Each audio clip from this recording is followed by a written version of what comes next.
नमस्कार दोस्तों, मैं बालमुकुंद धुरिया। इधर कुछ व्यस्तता के कारण बात नहीं हो पा रही थी, लेकिन आज राजनीति से थोड़ा इतर हट के बड़ा मन कर रहा है बात करने का। पिछले दिनों अचानक माताजी की तबीयत खराब हो गई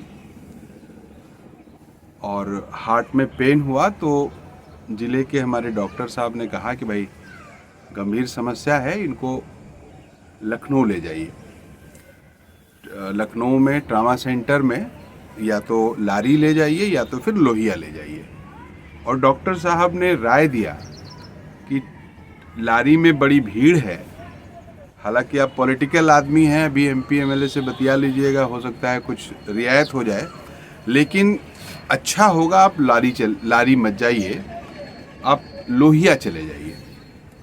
तो अब चूंकि इमरजेंसी का मामला है और तत्काल भाग के लोहिया पहुंचे। राजनीतिक रसूल का अलग मसला है और पॉलिटिकल क्या होता है नहीं होता है हमसे अच्छा आप जानते हैं। खैर, इमरजेंसी में लोहिया में माताजी को ले गए। बड़ी भीड़ थी और अफरा तफरी थी, लेकिन तत्काल लोगों ने देखा और डॉक्टर साहब ने कहा कि हल्का ही लेकिन हार्ट अटैक है और माताजी को एडमिट करना पड़ेगा और इनके छल्ले पड़ेंगे। अब लाजिम है कि जब डॉक्टर साहब ने पहले ज़िले में बता दिया था तो लेके गए हम और एडमिट हुआ। वहाँ का दृश्य देख के बड़ा अद्भुत लगा। यही बात हम आपसे शेयर करना चाह रहे थे कि माताजी को एडमिट कराया गया।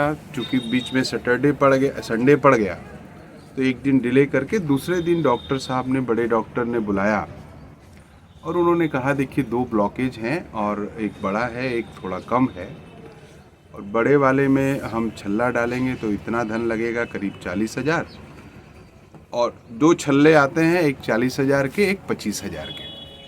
तो आपको कौन डलवाना है बताइए। हमने कहा डॉक्टर साहब जो अच्छा आप समझें, आप तो हमसे अच्छा जानते हैं, जो भी आपको लगे कि सही होगा वही करिए। तो डॉक्टर साहब ने राय दिया कि बड़े वाले में 40,000 वाला डाल देते हैं और छोटे वाले में 25,000 वाला। आपका कुल खर्चा 1.5 लाख के आसपास आ जाएगा, बाकी हमारे सिस्टम का खर्चा, तो इसको दिमाग बना लीजिए। हमने कहा एकदम डॉक्टर साहब कोई दिक्कत नहीं है, आप करिए।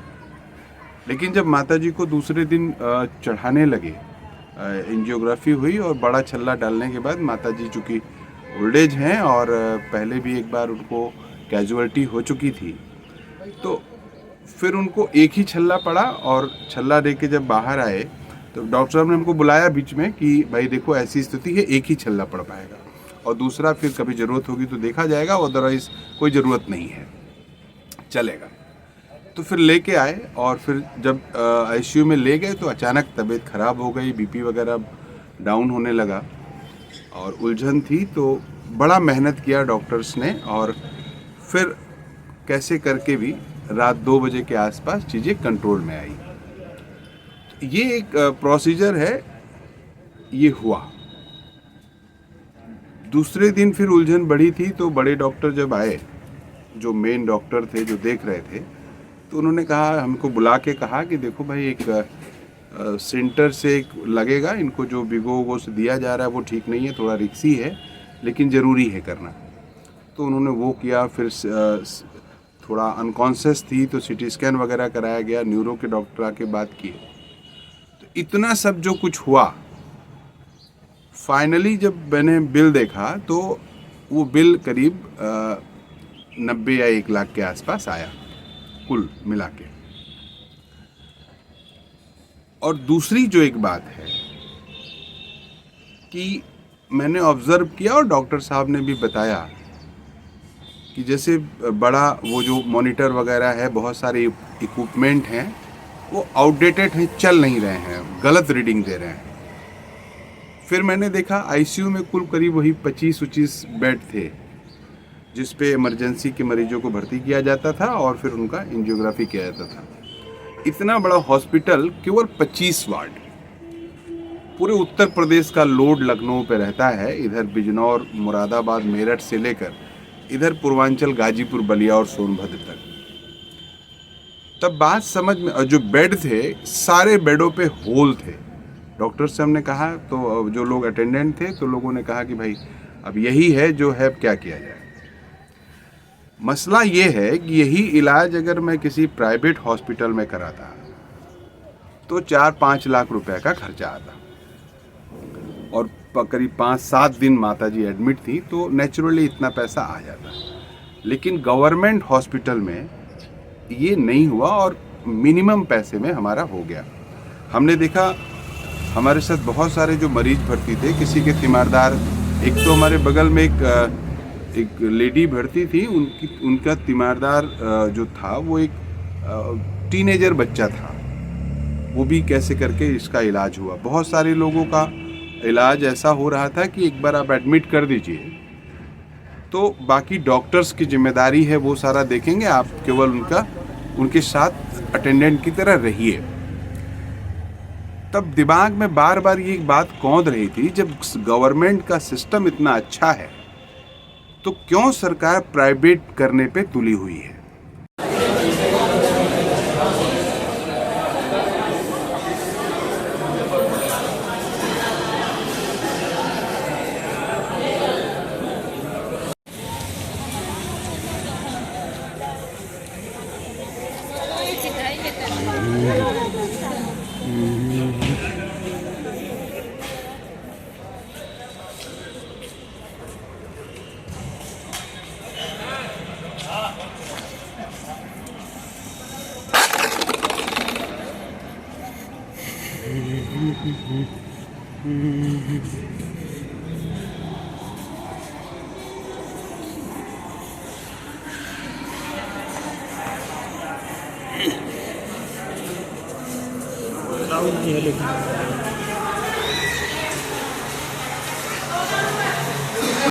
आप प्राइवेट में जाइएगा तो मिनिमम चार्ज आपका 4 लाख 5 लाख जो हमने किया, जो हमारा हुआ, उतने का लग जाएगा।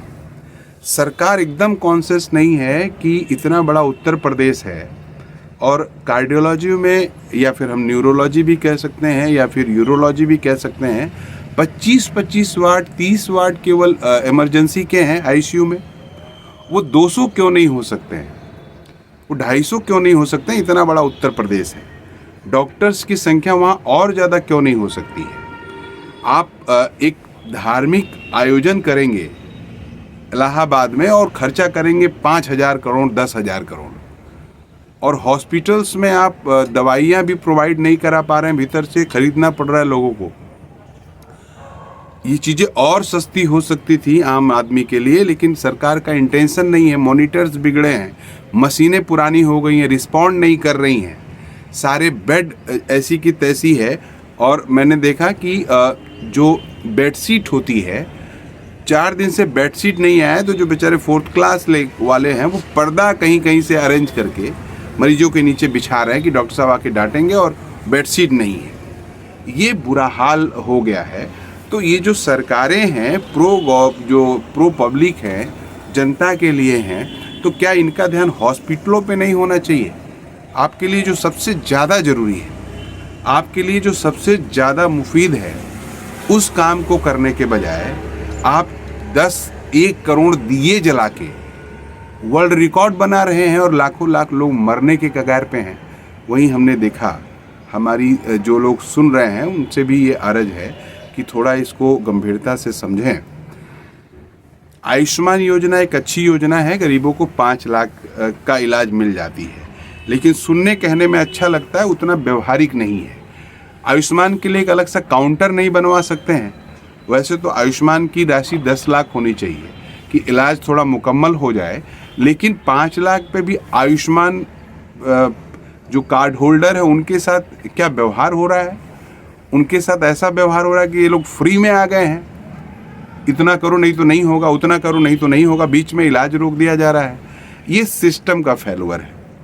हम आप सब की तरफ से भी बहुत बहुत आभारी हैं उन डॉक्टरों के जो बेचारे इस सब के बावजूद मरीजों के साथ लगे हैं, मरीजों की जी जान से सेवा कर रहे हैं। सुबह मैंने देखा कि कोई मरीज अगर गंभीर है तो रात 2 बजे लगते हैं अगर वो गंभीर हुआ है तो जब तक उसको नॉर्मल नहीं कर देते हैं, चाहे 3 बज जाए चाहे 4 बज जाए, पूरे डॉक्टरों की टीम लग के उसको हल करने का प्रयास करती है। तो नमन उन बहादुर डॉक्टरों को, वास्तव में वो सच्चे देशभक्त हैं, लेकिन सरकार ने उनको निचोड़ने में कोई कसर नहीं छोड़ी है। और अगर सरकारें गंभीर हैं तो हॉस्पिटलों की दशा सुधारें, प्राइवेट के चक्कर में जनता का कीमा बनाने का प्रयास न करें।